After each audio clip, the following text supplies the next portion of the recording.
Hi, DrumRoll recaps here. Today, I am going to explain a movie called Valmont. Madame de Valanges and her cousin, the Marquise de Merteuil, arrive at the convent for maidens to visit Cécile. The young and charming Cécile de Valanges sings in the choir and leads the right way of life as a virgin and pure girl. She knows that her mother is going to marry her off and asks Madame Merteuil if this is true. Upon learning that everything is indeed so, the girl asks her to find out the name of her future husband. Merteuil tries to do this, but Madame de Valanges hides the name of her daughter's future husband since he asked her about it himself. At the same time, the woman asks a socialite and a widow to take care of raising her daughter so that Cécile is not only innocent but also a wise girl with the right manners. In the evening, Merteuil goes with the young Cécile to the opera, where she teaches her how to hold the fan correctly and behave decently. Upon meeting the Viscount de Valmont, the girl does not remove her hand, and the woman says that this is not worth doing because it gives a man a chance to get to know her better. When communicating with him, she should be courteous and polite but not give empty and false hopes, having little understanding of etiquette. Cécile invites Valmont to watch the opera with them, but Merteuil asks the man to leave as soon as he departs. The woman tells that the Viscount is a terrible man who can ruin the girl's reputation and should be kept as far away as possible. A little later, Valmont announces that he is leaving Paris to visit his elderly aunt, Madame de Rosemonde. Cécile still does not understand what questions to ask and asks Merteuil if the man is her lover. That evening, Merteuil spends the night with Monsieur Court. When the man is about to leave, the mistress asks how soon they will meet again. Court ignores the question, explaining that he is very busy and has no time for dates in the coming days. A few days later, the nobles gather at Madame de Valanges' house for a concert during which Cécile will sing and play the harp. The girl knows that her husband will be among those present and asks Merteuil to find out his name. The socialite reconnects with her cousin and meets young Cécile's fiancé. The woman is shocked because it turns out to be her lover, Danceny, who pretends to see Merteuil for the first time. She is offended by this attitude and leaves the event ahead of time. Soon, Merteuil arrives at the country mansion of the barons and meets with the elderly Rosamond, who fell asleep during a card game. Meanwhile, Valmont is trying to woo Madame de Tourvel, who is carefully faithful to her husband. The man is busy and works in another city, so Tourvel is forced to dutifully wait for him. While visiting the Baron and Baroness, Valmont confesses his love to the girl, but he is refused. Unable to bear this, the man throws himself into the water, which frightens Tourvel and his servant, who rush to his aid. Noticing that everything is fine with Valmont, the girl leaves, and he is forced to swim to the servant as he begins to sink. Meeting with Valmont, Merteuil asks the man to return to Paris to seduce the young Cécile. The socialite decided to take revenge on her lover, Court, and wants the professional womanizer to do his job and become the first man for Cécile.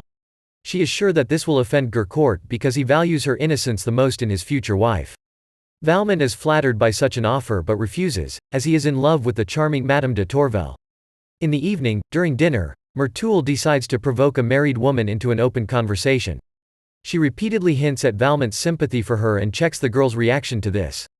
The Baroness, Merteuil, and even old Rosamond admit that they would not refuse to spend the night with handsome Valmont if they had such an opportunity.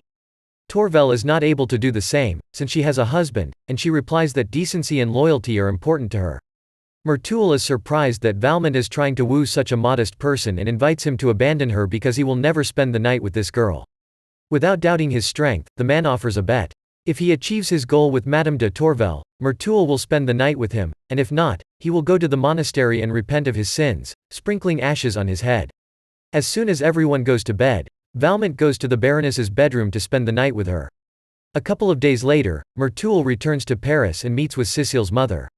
The woman is outraged by her daughter's behavior and tells that she keeps secrets in her chiffonier.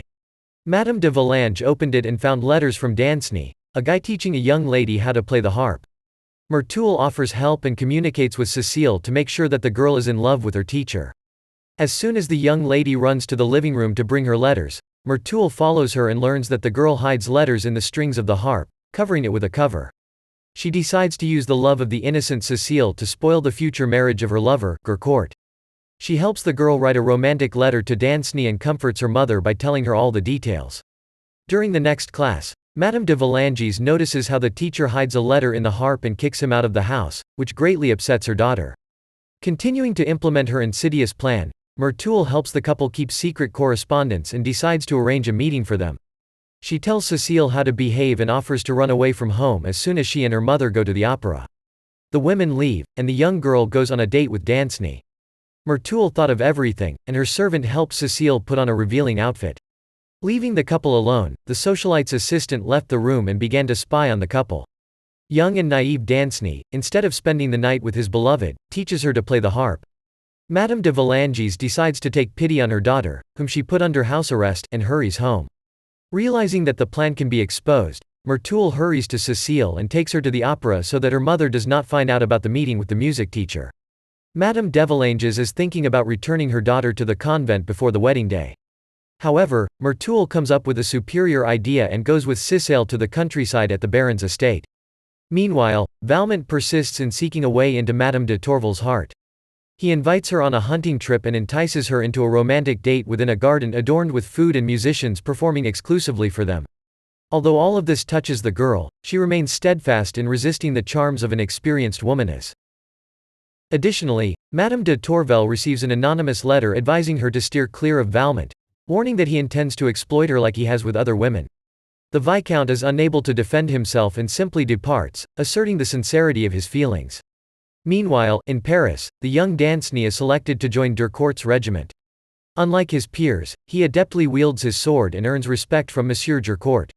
Aware that Danceny is meant to marry his beloved Cecile, the music teacher refuses, leaving Valmont as the only man entertaining the ladies at the country house. He spends ample time with Cicely and playfully engages her in mock duels. Tourvel observes the man with curiosity and inquires about Myrtle's opinion of him. Myrtle states that Valmont is suitable as a friend but unsuitable as a prospective husband. Detecting Tourvel's infatuation, Myrtle urges her to depart as soon as possible, though Tourvel rebuts her assumptions. In the evening, following a dance, Madame de Tourvel invites Valmont to her chambers. She admits her affection for him but asserts her inability to continue, desiring to be with him. Recognizing the impropriety, she requests the Count to leave her estate and grant her solitude. Myrtle enlists Valmont's help in assisting Cecile to compose a love letter to Danceny. He agrees and retires with the young girl, dictating the letter's content. At some point, Valmont decides to seduce Cecile, becoming the first man for the charming girl. Subsequently, Cecile rushes to Madame de Myrtle and confides in her about the event. Confused by her emotions, she is unsure about her course of action. Myrtle suggests preserving the marriage while making a lover out of Danceny. She proposes this solution to Cecile, who agrees. The next morning, Madame de Valanges arrives at the Baron's estate to retrieve her daughter. Valmont intervenes in their conversation, reproaching Cecile's mother for forcing the girl into a marriage with a man thrice her age. Unable to resolve the dispute, the gathered individuals decide to seek Cecile's perspective. Naively believing this is appropriate, Cecile agrees to marry Durcourt on the condition that Danceny becomes her lover. Outraged by this confession, her mother forces her to return to Paris immediately. Learning that Madame de Tourvel has left for Paris, Valmont hastily follows her and arrives at her house before she does. Upon encountering the man she loves, Madame de Tourvel succumbs to her desires and spends the night with the womanizer. In the morning, she confesses to Valmont that she wrote and sent her husband a confession letter and is prepared to serve him in all ways. While she departs for the market, Valmont flees, leaving behind a farewell letter. He believed he could love and commit to one person, only to realize his mistake. Upon returning to the Baron's estate, Valmont meets with Myrtle and reveals his triumph in the argument, sharing that he spent the night with Madame de Tourvel. Though she refuses to concede defeat, Valmont asserts his claim as a matter of honor. Myrtle's inappropriate behavior provokes Valmont's anger, leading him to declare war on the woman and overturn the bath in which she was bathing. Valmont resolves to aid Cecile and Danceny by becoming an intermediary in their correspondence. Although Cecile is willing to write letters, she stipulates that this endeavor should not lead to intimacy. On one of these occasions, Durcourt visits Cecile, presenting a necklace and announcing their impending wedding. Filled with doubt, Cecile's uncertainty alters Valmont's plan. He implores her to confess everything to Danceny and suggests that he assume the role of her lover, as advised by Myrtle. The incensed music teacher confronts Myrtle, demanding a written apology at swordpoint. In the evening, a servant informs Valmont that Madame de Tourvel is waiting for him. He claims that the host is absent, yet she persists in waiting. Caught in the rain, Tourvel is thoroughly drenched, prompting Valmont to invite her into his home. Moved by sympathy and pity for the distressed woman, he spends the night with her. In the morning, Tourvel departs, having reciprocated Valmont's actions toward her. After purchasing flowers, the Viscount proceeds to the home of a married woman and observes that her house is in disarray. Her husband, who has returned from a business trip, is present in the living room. Following this encounter, Valmont goes to Madame de Merteuil's residence to apologize and seek reconciliation. They both possess strong personalities, making it best to avoid conflict. The woman also comprehends this and even expresses her feelings to Valmont.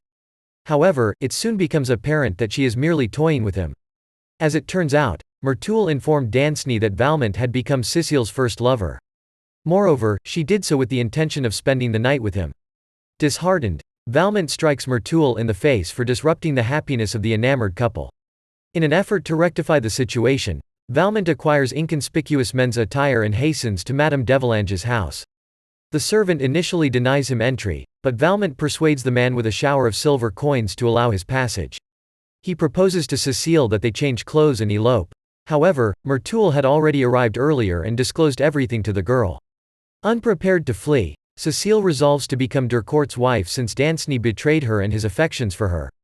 Shortly after, Madame de Valanges enters the room and urges Valmont to leave her house once and for all.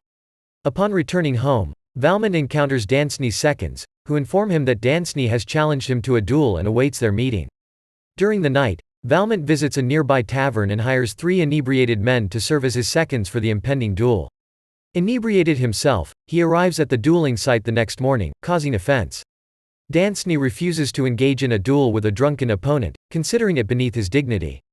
The music teacher suggests that Valmont seek forgiveness and assures him of his acceptance of the apology. Outraged by these words, Valmont attacks Danceny, with the temporary second also knocked out. Recognizing the situation's escalation, the young music teacher fatally wounds Valmont in the course of the fight. A couple of days later, the funeral of the notorious womanizer takes place, attended by all the women who had spent nights with him, except Madame de Tourvel. Among the mourners, Cécile weeps more than the others and confesses to old Madame de Rosamond that she is expecting Valmont's child. The subsequent day, Cécile becomes Durcourt's wife at the royal court. Madame de Merteuil remains solitary, enviously observing the others who have found their partners, unlike herself. Accompanied by her husband, Madame de Tourvel visits Valmont's grave to bid farewell to the man she loved, marking the conclusion of the movie. Thank you for watching.